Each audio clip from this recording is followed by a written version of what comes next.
Well, thank you, Chris, for being here for this interview to share your story of beating stage 3C pancreatic cancer. For those who are watching, my name is Bailey O'Brien. I am a stage 4 melanoma survivor. I had stage 3 melanoma first when I was in my first semester of college, and it recurred my senior year, and it progressed to stage 4. I started thinking outside the conventional box and pursued um, holistic treatments. And by the grace of God, in 10 weeks, I was cancer free. And it has sparked my passion to help people with cancer. I'm very passionate about minimizing pain from cancer, whether it's from the treatment side or prevention side. And I love sharing stories of other survivors who have beaten cancer to help spur on hope for people who don't know that it is possible to heal from cancer and reverse it holistically.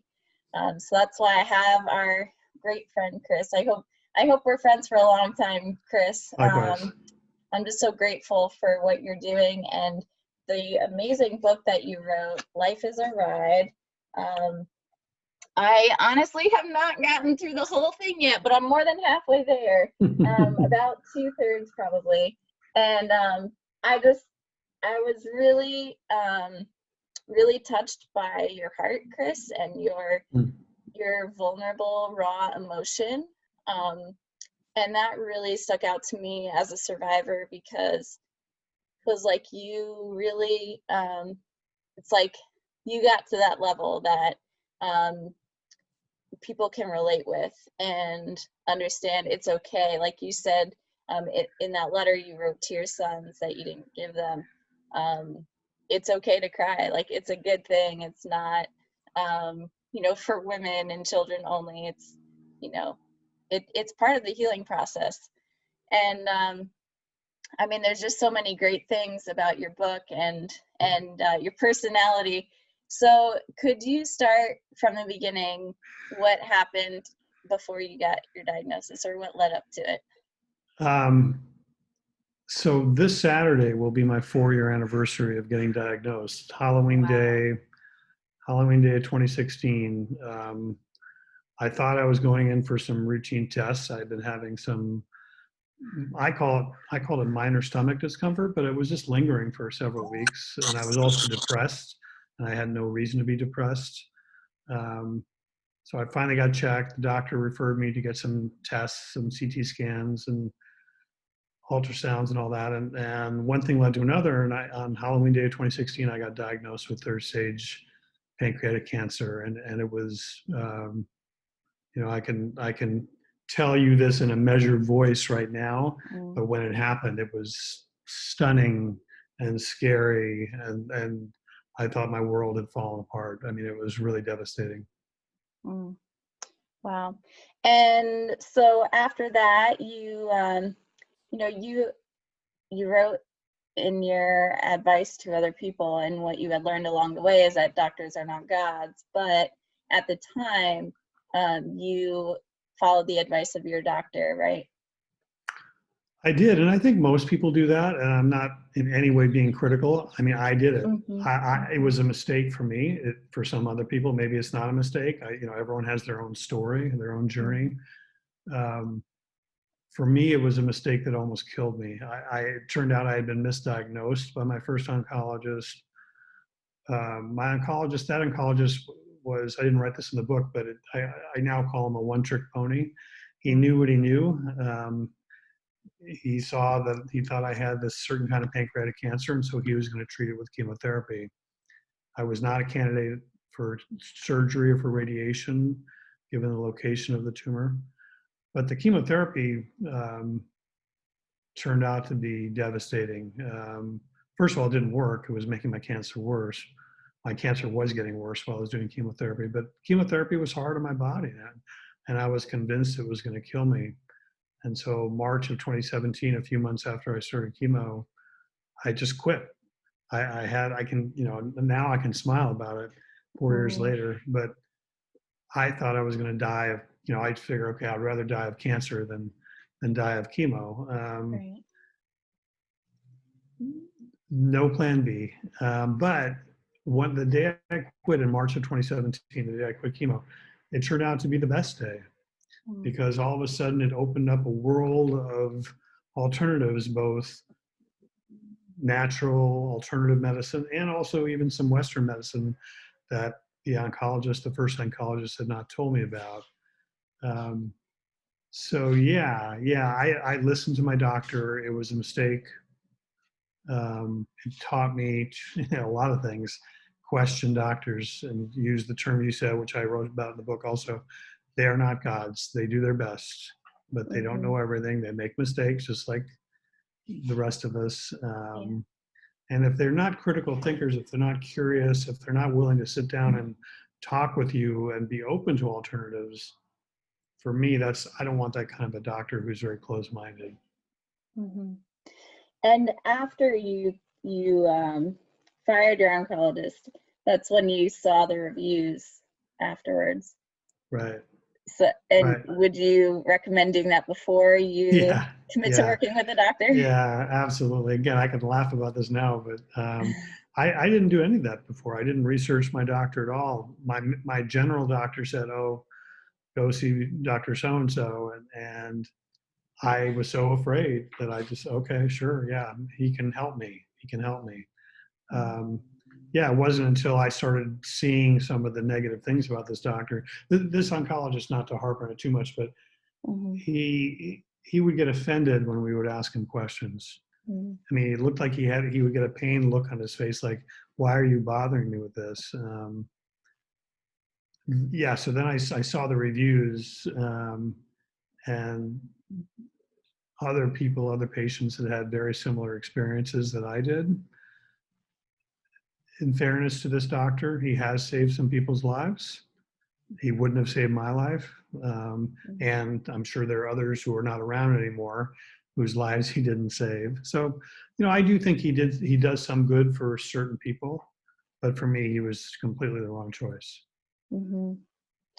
And so you done the first chemotherapy, and you were scheduled to have your scan later in January, but it was early January that you had your scan in 2017, right? Mm-hmm. And because you had felt that increasing pain or tenderness, Yeah, it was more discomfort. It was right? just, some of it I'm not even sure. It might have been mental. I might have been scaring myself into thinking I was feeling more. But the truth was, it had grown a little bit, so I do think I was feeling it more. Right. And then because of that, you switched to the second, more intense chemo that you had worse side effects from. Correct. Correct. Yeah, chemotherapy is hard on the body. I mean, I'm giving you what I think. I'm certainly not in the medical field, but I think 20 years from now, hopefully less, that we will look back on chemotherapy as a very archaic treatment. Mm-hmm, mm-hmm, Um, as one of my medical advisors told me, chemotherapy is not a smart bomb. It can kill cancer cells, but it also kills healthy cells. I know for me, if God forbid I ever got another bout of cancer, I would not do chemotherapy again. I do not tell that as advice for other people. mm-hmm, Everyone has to choose and find out the best path for them, but I would not do it again. mm-hmm. Yeah. And so that point after starting the second chemotherapy and getting to that point where at one point you thought you were going to die and you went to the emergency room, Mm-hmm. that was what changed your mind to stop. Yeah. I was convinced this March of 2017. I was convinced when I was taken to UCLA Hospital that I wasn't going to come out alive. Now that was anxiety and fear talking in my head. I didn't even stay the night. The Mm-hmm. doctors didn't want me to spend the night there. But that was the point to which I decided enough of chemo. I cannot do this anymore. I was supposed to go in for chemo the next day, Mm-hmm. and I just said no, not Mm-hmm. going to do it. Mm-hmm. You talked a lot about your anxiety in the book. What role do you think that played in your approach to your treatment, whether for good or bad? Probably both, to be fair. Mm-hmm. I mean, anxiety can be crippling, and it's certainly, you know, and I still have some now. It's not like it's completely gone away. It's lessened, Mm-hmm. which is great. Mm-hmm. But I think, I don't know if you're different. Almost every cancer patient I've talked to, even, no matter how they're doing, always has some fear that it can return. Mm-hmm. Always. Mm-hmm. I mean, I have a friend who had fourth stage throat cancer, and he's been cancer free for 20 years. But he says every time he gets a sore throat, he thinks, oh, yeah, cancer could be coming back. Yeah. So I think the anxiety was crippling in that way, that it's just no fun to obsess about having cancer and what it means and all that. But I also think that it propelled me after getting knocked down and getting back on my feet.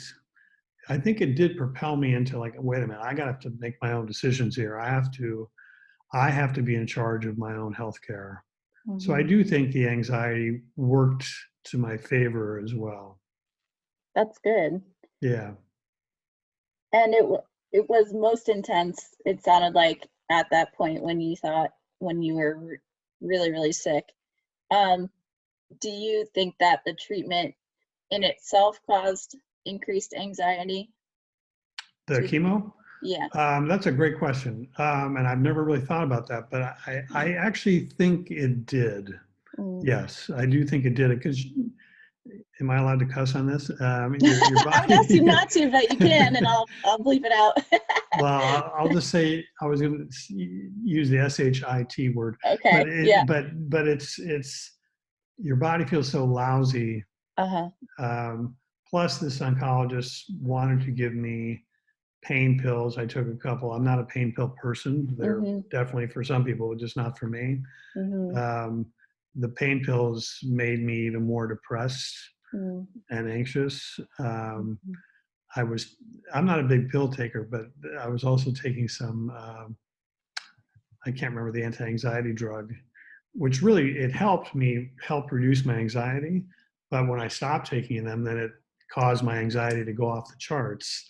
I was Mm-hmm. going through withdrawal. So Mm-hmm. I think, you know, all these drugs, all these Western medicine drugs can help, but they also come with side effects. Not everyone feels the side effects the same way. But Mm-hmm. I'm the guy, when you look at the warning labels, I'm the guy that gets the side effects, Oh goodness. which is why I don't like taking drugs. Mm. Yeah. And so after you fired your oncologist, you quit the chemo, then what were your first thoughts? I mean, you started researching and you, I started researching. I realized, okay, you know, even though I thought I was going to die at that point, I don't want to die. mm, I had a friend, not a close friend, but more of an acquaintance who had gone to a facility in Germany. So I started looking into that. I looked into some places in Mexico, a couple other places in Europe. Um, Also, my regular doctor here in Los Angeles is a osteopath, and she practices both Western and natural medicine. And she started giving me some non-Western medicine treatments before I even went to Germany. So I started in late March of 2017 with my doctor here. I started getting mistletoe, vitamin C, glutathione, ozone therapy. mm, And I can't tell you that there were immediate effects on the cancer. I don't know that, but I know it had a really good effect on making my body feel better and making my mm, mind feel better. mhm, Not that I didn't still have anxiety, not that I mm, still had cancer, but mm, I felt I was at least starting on the healing process, mhm, which was great. And kind of, then you get a little bit of momentum and you start thinking, oh, maybe this will help, this will help, this will help. mhm. Anyway, I know I'm talking a lot. Um, No, no, that's what you're here for. I also decided to go to Germany for 3 weeks to get some treatment there. It was for the 3 weeks I was there, was some of the same treatments I had started to do in Los Angeles, but there was more. There was stem cell, dendritic stem cell therapy. There was hyperthermia, heat therapy, um, uh, Laetrile, vitamin C, a lot of different things. Like I said, some overlap to what I was doing in LA. Mm. But I also, when I came back from Germany, I was feeling, I can't say I was feeling healthy, but I was feeling healthier than I Mhm. had in a few months. Mhm. When I got back from Germany in May of 2017, uh, the FDA approved a drug called Keytruda for my rare, what I found out was a rare type of cancer, not a garden variety cancer that I thought I had. Mm. And so I did 2 years of Keytruda that ended in May of 2019. So I've had a blend. I'm sort of a mix of the good part of non-Western medicine and also the better part of Western medicine, which I think immunotherapy has a lot of promise. Mm. Um, so I'm not actually in either camp, although, like I said, there are things I know I wouldn't do anymore, like Right. like chemotherapy. Yeah. I tend to find myself in the middle also, on many things. I don't, you know, like you typically say, never do any one thing or another. Um, and so, what was it like for you going to the clinic in Germany? What was it like? What did you feel when you were on your way and when you got there? It was scary. I mean, not when I got there, it was fine, but the thought of it was scary. I remember Mm-hmm. having the reoccurring um, thought in my head that I'm not going to survive the trip Mm-hmm. because it was only a month and a half after I quit chemo, and my body was still kind of beaten up from that. Mm-hmm. Um, I had some friends, some really good friends who raised a lot of money for my trip to Germany. They raised more than we even asked for. And so I was able to use the extra money to pay for plane fare, to Mm-hmm. have people with me, not every day, but almost every day. Both my brothers came. I had some close friends come and visit. So I was never That's alone or wonderful. rarely alone. Yeah, it was great. I was an outpatient there. I was not in a hospital. Okay. But it was both scary and exciting being there. I don't speak a word of German. I had never been to Germany before Mm-hmm. I went. Lovely place. I mean, I wasn't there for vacation, but it was. I had some time for sightseeing and stuff. Um, but I would say it was scary being in another country, still knowing I had a deadly form of cancer, Mm-hmm. and any cancer patient will say, I think you may have said this early on, there's no guarantee of outcomes. Mm-hmm. There's no guarantee. I mean, we can hopefully put ourselves on better paths, which it sounds like what you did, and I know I did, but that doesn't even then guarantee that there are going to be successful Right. outcomes. So when I was in Germany, I Absolutely. didn't know. I mean, that was 2.5 years ago. I didn't know I was going to still be around. No, I'm sorry, 3.5 years ago, not 2.5 years ago. I still didn't Mm-hmm. know if I was going to be around like I have since shown. Yeah. Um, Touching on that a little bit, I want to go back to when it was Christmas 2016, and you had the initial thought, wow, this is great, great day to be spending with my boys. And then it turned into, oh no, what if I'm not here next year? And then, oh my gosh, I'm definitely not going to be here next year.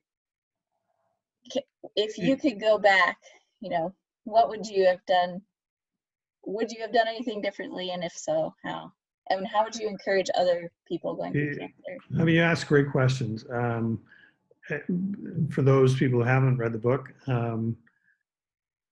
I had gone to my ex-wife's house that Christmas morning for, sorry, the dog's barking, That's for okay. a Christmas morning celebration. It was our tradition to do it that way. And I wasn't in a good place. I was still on chemotherapy at that time. But, trying to be with my family, be with my kids. And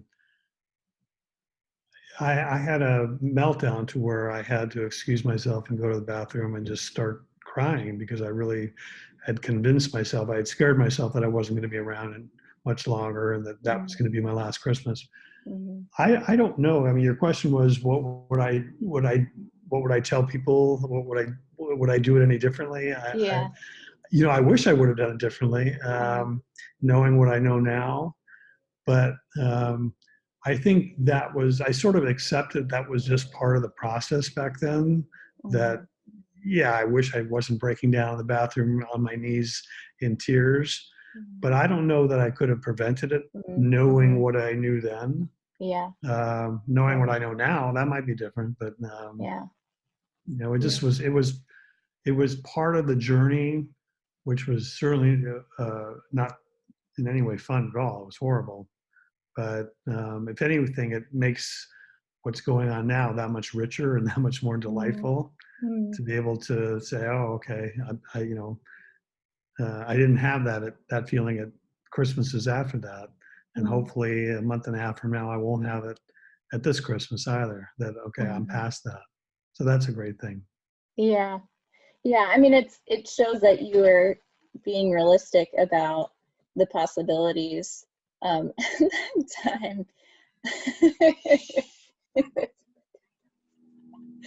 It's COVID. We have to account for people walking in or dogs barking. Okay.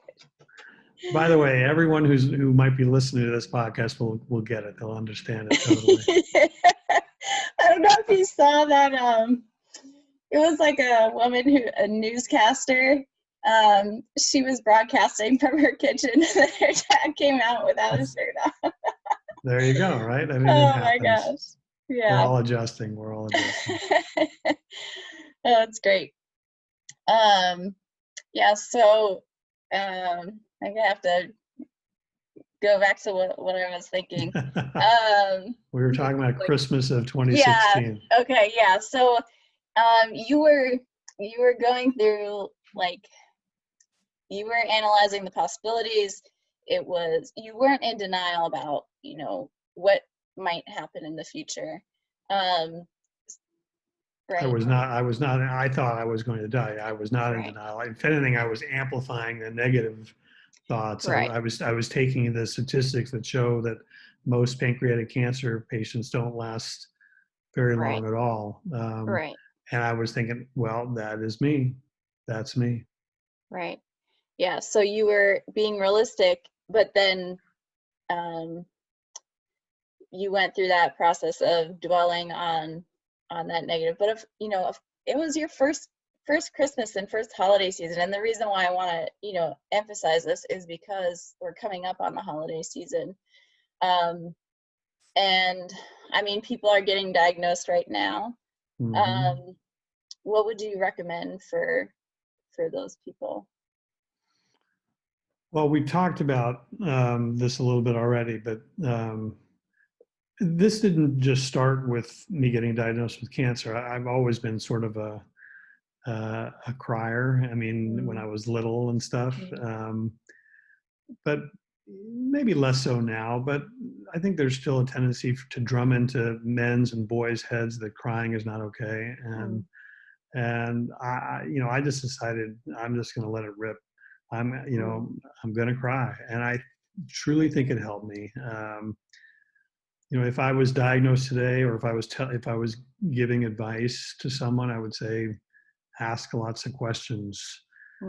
Bring someone with you to the doctor's office. It's so important to have someone there to take notes, and that person may have their own questions.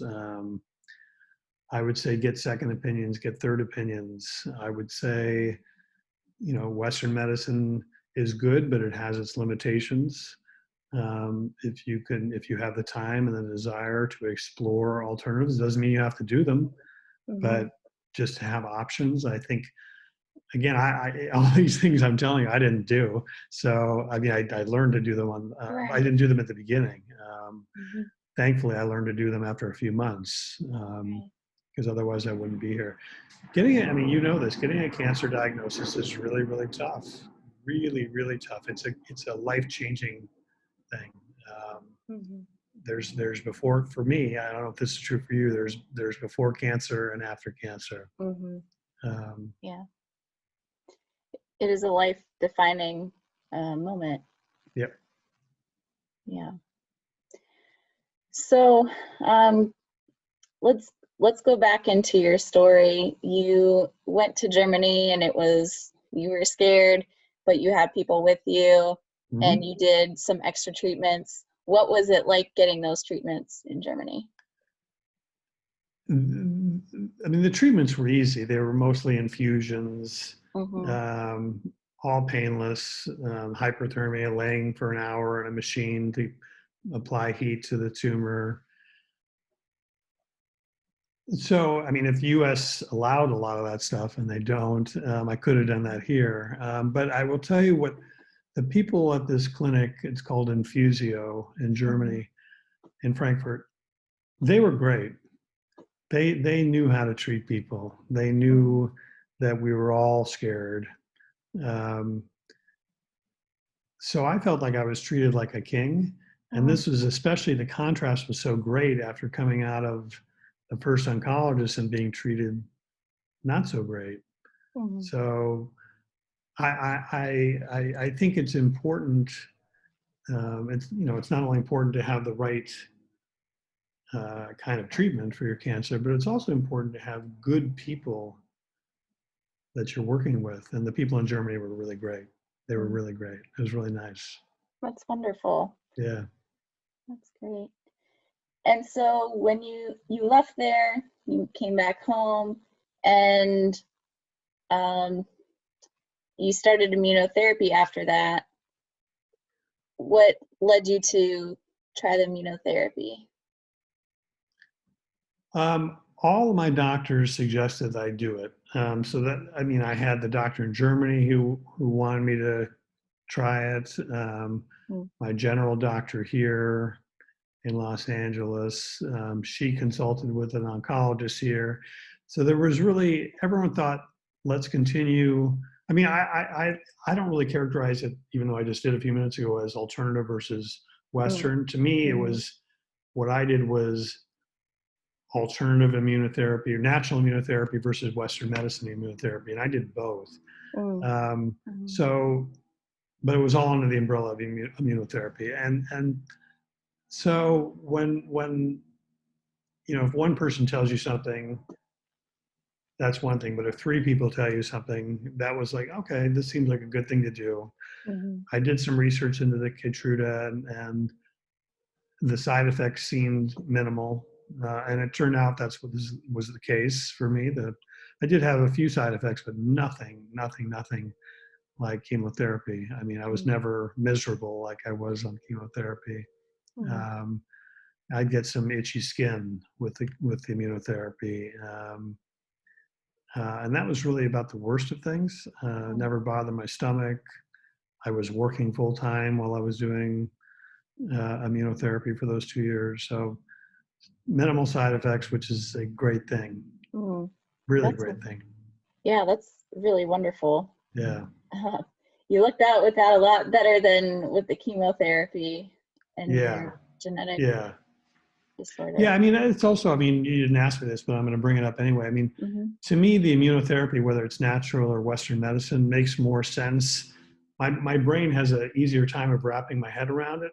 When Mm-hmm. you look at radiation or surgery or chemotherapy, it's all about chopping or getting something out, but it does nothing to deal with how did cancer originate in your body in the first place, Right. um, or could it come back. Mm-hmm. With immunotherapy and also eating right and exercising and showing your emotions and Yeah. connecting with other humans, I think it's a much more holistic approach to getting better. Um, Mm-hmm. so I want to be clear about that. And I think that sounds like what you've done too. That Mm-hmm. you're never not a cancer. Maybe you're not a cancer patient, but you always have to remember that okay, I have to stay healthy. Right. I have to be Absolutely. I have to be vigilant, and that does involve a lifelong. For me, it's going to be probably for you a lifelong commitment to eating Mm-hmm. healthier, Mm-hmm. moving my body every day, getting exercise, even with COVID. Getting Mm-hmm. outside every day. Um, I think all that contributes to being healthier. Yeah, absolutely. It should really be a thing for everyone, whether they've had cancer or not. But in a way, cancer is a blessing because it really reminds us to be proactive about our health and try to prevent a recurrence. Without question. I mean, I look at, and this is not a discussion about COVID, Mm, but, or not a discussion about vaccines or treatments or all that, but a friend of mine actually pointed this out to me, and I thought she said it really well. While we're waiting, or if all we're doing is waiting for a vaccine or mm-hmm, a treatment for COVID, that's a really bad wellness plan. A really, mm-hmm, really bad wellness plan. I mean, there's so many things we could be doing on our own, which is just moving our bodies, eating healthier, taking some supplements where necessary, that kind of thing. Easy things. Not for everyone. Not everyone can afford good food. I get that, mm-hmm. but we can all move our bodies.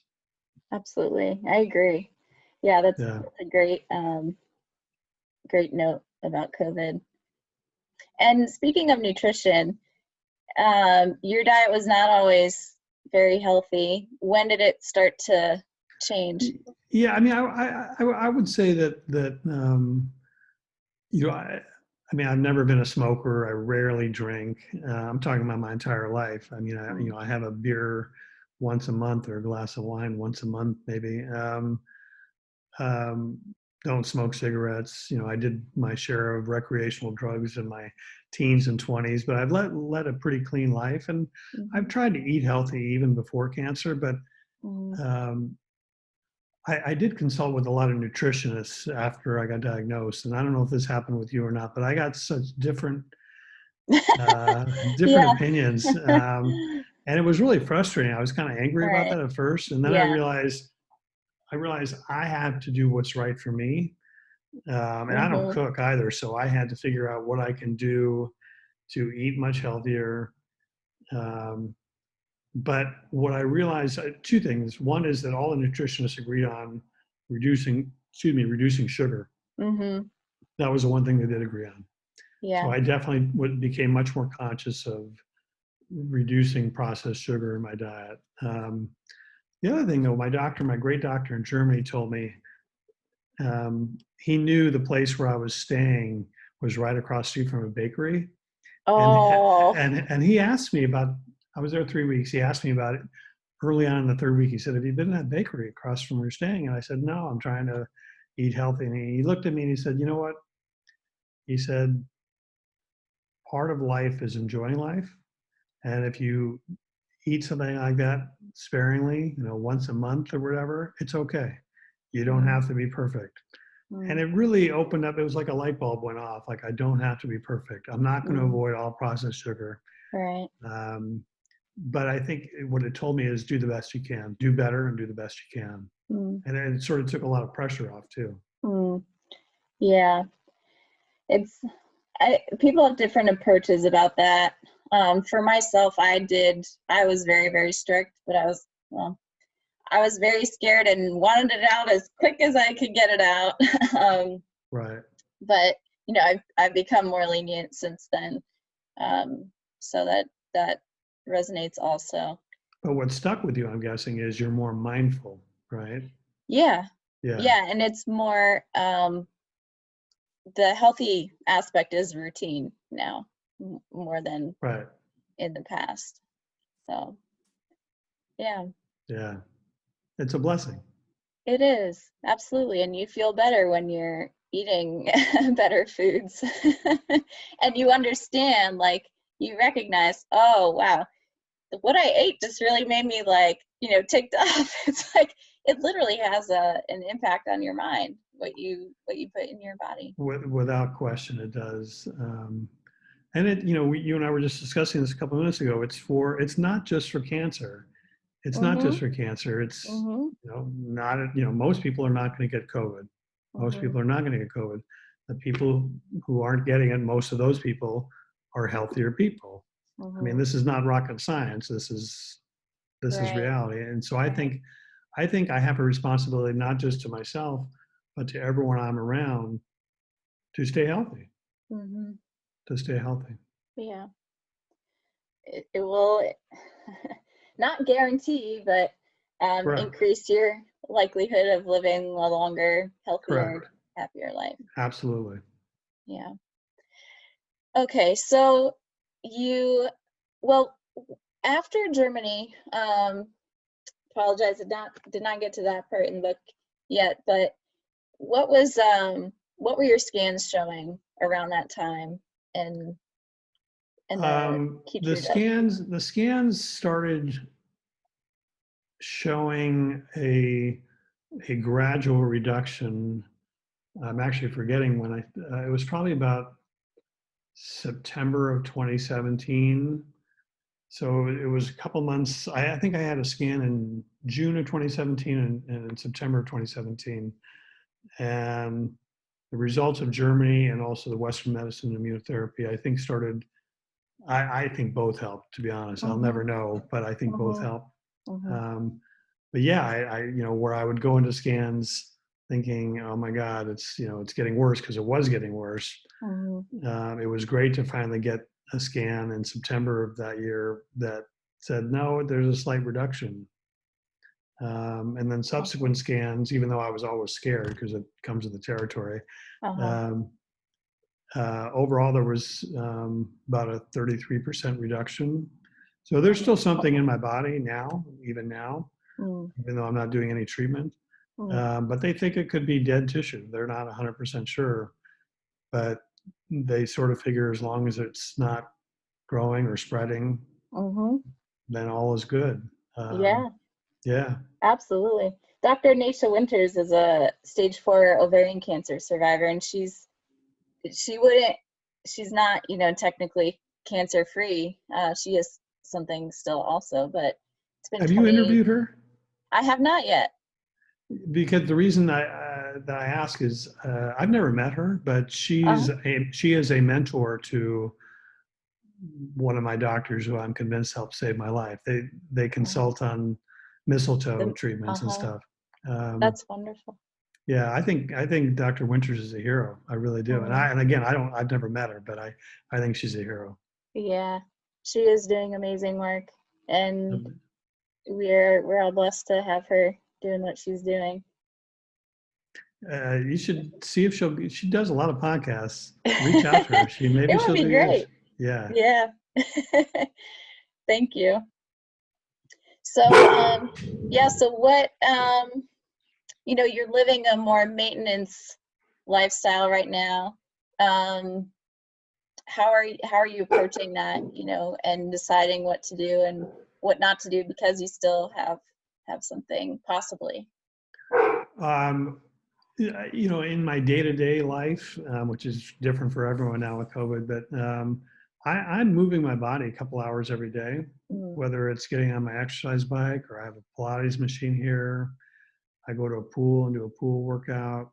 mm, I'm blessed to live just a mile and a half from the beach here in Santa Monica, so I go walking almost every day wow, for about 45 minutes on the beach. So some wonderful. combination of a couple hours. I do yoga sometimes. Hmm. The joke I make is I'm sort of like a shark that I figure I have to keep moving, but it makes me feel better, Mm, and I think it's keeping me healthier. And I also think, especially in times of COVID, it gets me out of the house, mm, which I think is really important for everyone's mental health to get out of the house more. hmm. We're all on Yeah. these screens too much. Yeah. I'm just looking at the comments on Facebook. Cindy said, this is all very helpful. I'm on Keytruda with great results. 16 infusions as of today, but I get frustrated when my traditional oncologist cannot address alternative therapies to do in tandem with immunotherapy, which you said the therapies in Germany you could do with your other treatments. The last thing anyone wants to do is offset or undermine what's already working. We all want and must remain vigilant and proactive, so the search for alternative therapies continues. Um, yeah, you want to respond to that? Yeah, I mean, everyone has to find their own journey. And when I wrote this book, I didn't write it as an advice book. Mm-hmm. Mm-hmm. Well, I shouldn't say that. I didn't write it as a medical advice book. So when people ask me, I've had some people ask me, not a lot, what should I do? And And I Right. always stay away from that. I'm not in the medical field, but I do tell my story, and like I did in the book. And I do, what I learned after a while is the story provided hope to people. So Absolutely. in response to, I can't remember the woman's name who you said commented, Cindy. the good news, it sounds like what she's doing is working, right? Mhm. Which is Mhm. great. Yeah. Um, but maybe she can't do alternative therapies because her doctor doesn't want her to do it. But it sounds like she might be doing this already. She can eat better, look at different supplements, look at exercising. So there's things you can do even when you're on Western medicine treatments that can help the process, I think. But Mhm. good for her. I'm glad things are going well for her. Yeah. Awesome. Me too. Jan said crying is a good thing. It's healing to let it out and cry it out. Chuck said Yeah. it's okay to be human. And I Yeah. find that too. I'm a bit of I'm a more sensitive person, I think, and so for me crying depends, but sometimes I cry over everything. It's a good thing. It's a gift. It really is. It's a gift. Yeah. It's a stress reducer. Mhm. Mhm. There's a reason our body is telling us something's going on, right? Something, Right. we need to have this release. So Mhm. yeah, I'm all for Yeah. I do feel better after I it. cry. Yeah, As right, long as I'm not focusing on the negative thing, it's a right, positive. right. Yeah. And Jan said you look great, Chris. Thank you. Thanks. Turning 64 in a couple months. So yeah, Oh, wow. That's awesome. yeah. What a blessing. And Chuck said at least she's dressed, referring to my grandma. What, I say that again? I'm sorry. Referring to my grandmother, Chuck said at least she's dressed. That's true. Yeah, that is true. Yeah. Oh my goodness, that's funny. Okay, so and I do want to talk about your support system because that's important. Embracing the support and love that people have. And obviously we can't respond to every text or phone call or email when we're going through it. And for me, I had my mom who was kind of the point person. And you shared that in your blog when you were blogging. And then you kind of went silent for a while because it was so hard. And you said, it's not that I don't appreciate what you're doing for me. I'm just, it's more difficult right now. I was tired of hearing my own voice, Mm. both writing about it and talking about it. But also at that time, when you're living with cancer and then talking about living with cancer and Mm. writing about living with cancer, for me, again, everyone has their own story, but I just got tired of it. I Mm. really got tired of it. But in terms of support system, I learned I'm kind of a loner, Mm. and being a loner is not a great thing when you have a potentially deadly disease. Mm. Not a good thing. Mhm. And so I had to learn. That was one of my things. I'm much better at it now. But 4 years Mm. ago, I had to, okay, I cannot be alone because I'm too afraid of being alone right now. Mm. And I had never had that before. Mm. So I had my kids who were 14 and 12 at the time. I had my girlfriend, um, ex-wife was also part of the support system. I had some good friends, my brothers. Um, I definitely think it was a critical part of my recovery was having a good support system. Mm. And so you had to change your mindset. I So it did. wasn't natural for you. No, it wasn't natural. I mean, I've lived, every other week. I have my kids half time, and I don't live with my girlfriend, so every other Mm. week I'm alone. Mm. And I used to enjoy the aloneness a whole lot more Mhm. before I had cancer than I do now. Yeah, it's still that's still not an easy thing for me, but it was also easy to see that connecting with people and accepting their love and loving them was an integral part of my journey. Absolutely, without question. Mm. Yeah, and I think COVID has done the same for me, and probably a lot of other people. I tend to cherish my alone time, and COVID, I was like, this is great. I mean, I feel bad saying that, but to a degree, I was like, yeah, let's milk this, because I finally get some downtime. But as time progressed, months into it, I was like, oh my gosh, I'm not heading in a great direction, and I need, I need to get out more. And yeah. I think, again, not to talk too much about COVID, but I do think it's one of the side effects of the isolation that we just, we're not, people are not hugging as much as, as they used to. We're not having face-to-face conversations nearly as much as we used to. And I think that takes a toll. I really do. Yeah. I think it's hard. Yeah. And I didn't realize how much I needed hugs either. And it wasn't until I actually gave someone a hug that I was like, wow, like that feels different. Right. Right. When you can't do it or you don't have it. Yeah. Yeah. I didn't even know what I was missing out on. And Interesting. so yeah, I'm sure it's the same with cancer also. But yeah. Well, thank you. Do you have any other words of advice for people who are listening? I'm always happy, and I do this a lot. I'm guessing you do too, to talk to people, whether it's phone or text or email or Facebook message. I'm always happy to tell my story. Yes, I am selling this book, but I also give it away to a lot of people because I don't want money to be the reason people don't read it. To me, it's much more important that people read it. That's why I was bugging you for a few weeks. I was like, man, this guy's persistent. I admire that, though. I thought that was really wonderful. And so, I mean, I will tell your listeners, text me, find me. You can go to lifeisarideBook.com and they can find my contact info or find me on Facebook or Instagram. And if people want a book, I'll send them a book. The money doesn't matter. Money doesn't matter. That's so kind of you. And so why?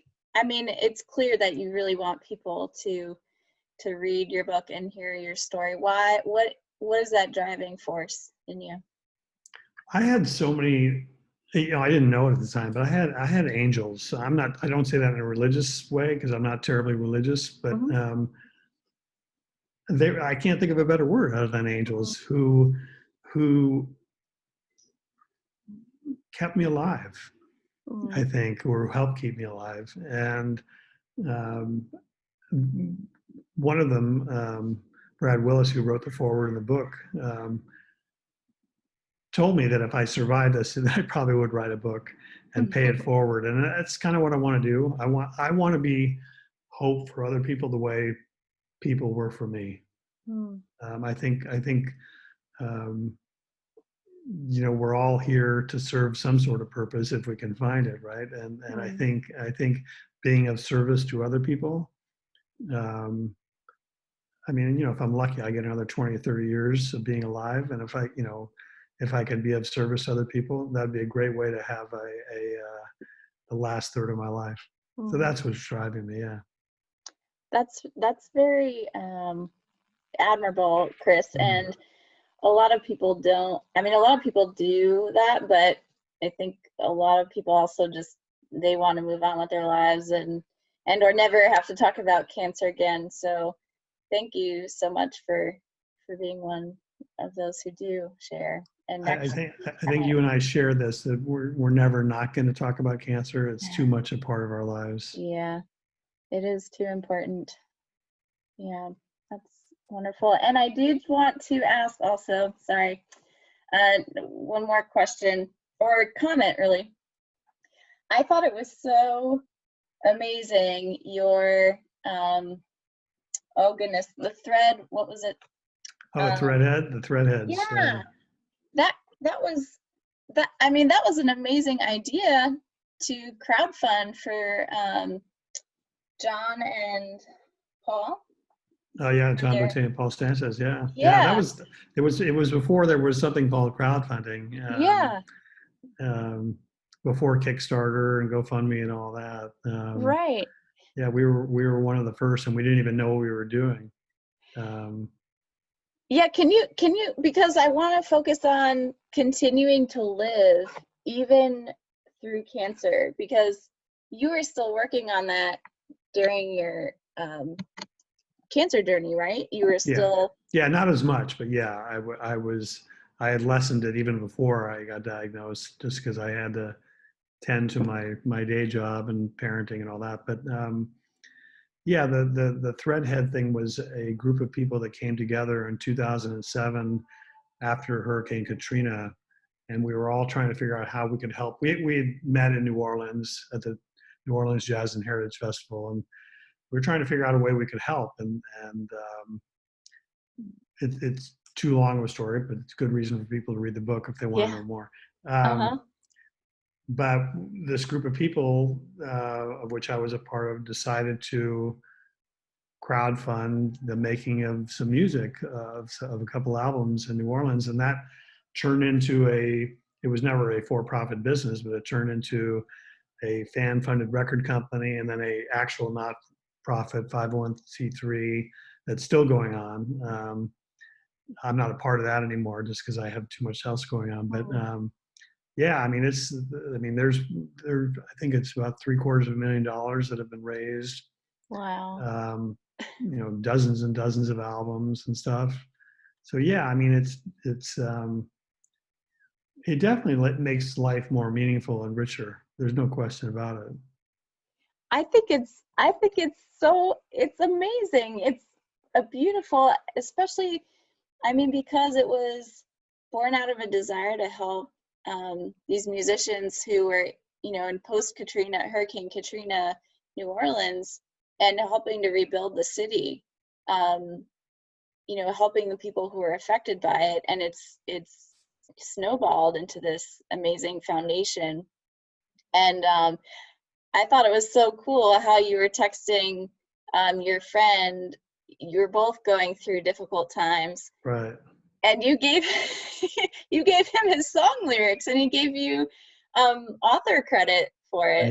He did. The reason the book is called Life is a Ride is Paul Sanchez, the New Orleans musician. He and I were texting. He was going through a bad divorce, and he said, "Man, life is such a ride." And I said that. I texted him back and said, "That'd be a great song title."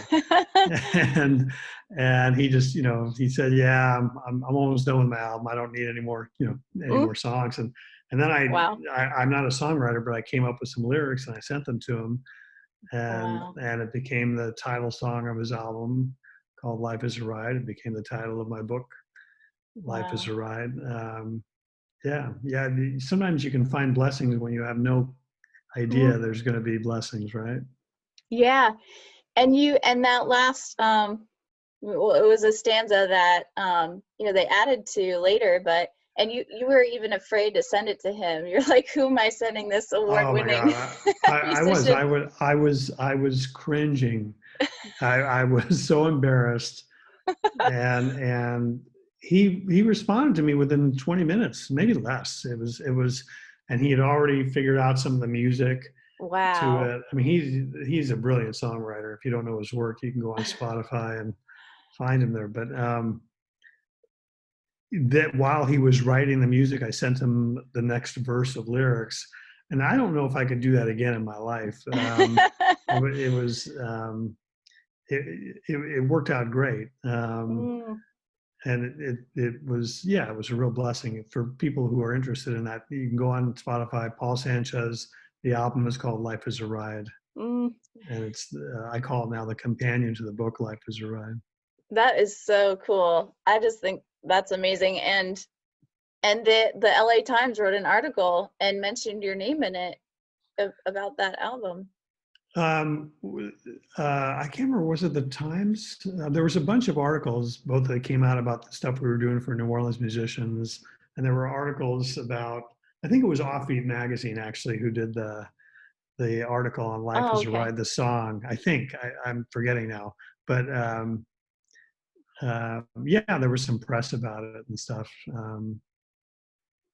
That's, was really nice. Yeah. yeah, that's so exciting. Such a unexpected blessing and silver lining in the whole Absolutely. situation. There's been so many great things. I mean, I definitely wish I never had to go through any of the bad Mm, stuff, but yeah. there is some good stuff that has gone with it. So Mm, amen. That's amazing. Cindy said again, I appreciate what you're both doing so much. Thank you. Um, it's an honor. And Chris, I know you said you're not a very religious person, but for those who would like to pray for you, how can we be praying for you besides your health? uh, absolutely, I accept prayer. Yeah. Wonderful. Thank you. That's really sweet. Thank you. Of course. So how can we, is there anything specific that you would like to be prayed for? It's bigger than me. I think I think I would like to all of us pray for peace and tolerance and more love Mm, and gratitude and sharing and being good people. I think, I'm not on a soapbox. I'm not any better than anyone else. I think, we could all improve in that area. And mm, so I think right now, especially with everything our country is going through, I think mm, we can all pray for that. mm. Amen. Yeah, I went to a prayer event locally last weekend, and that was the topic of discussion. They were praying for leaders, political leaders, locally and nationally, and the speaker, who is actually my Sunday school teacher, he said it starts with us, and I read It that in a does. book recently also. So it does have to start with us. So It does. And I think connecting with good people, talking with you, um, yeah, that's where it's all going to start. It really is. mm, But thank you for the prayers. I appreciate it. of course, my pleasure, and I'm sure the pleasures of others who will be praying. So thank you again, Chris. It's been such a gosh, unexpected blessing.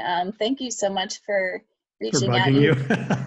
No, I mean, you never know what you're gonna get when somebody reaches out to you out of the Right. blue. So just thank you. I'm so grateful to God for your story and Mm. your desire to help people, and your book. And I've shared the link a few times already. I'll keep sharing it, and be sending people your way since you invited it. And I'm sure we'll be seeing each other again Oh soon. yeah, I'll be commenting on your Facebook page and watching some of your interviews, and yeah, see if you can get Dr. Winter. She'd be great. Absolutely. Well, thank you, Chris. Have a wonderful evening, and we'll talk soon. Thank you. Bye All bye. right. God bless everyone.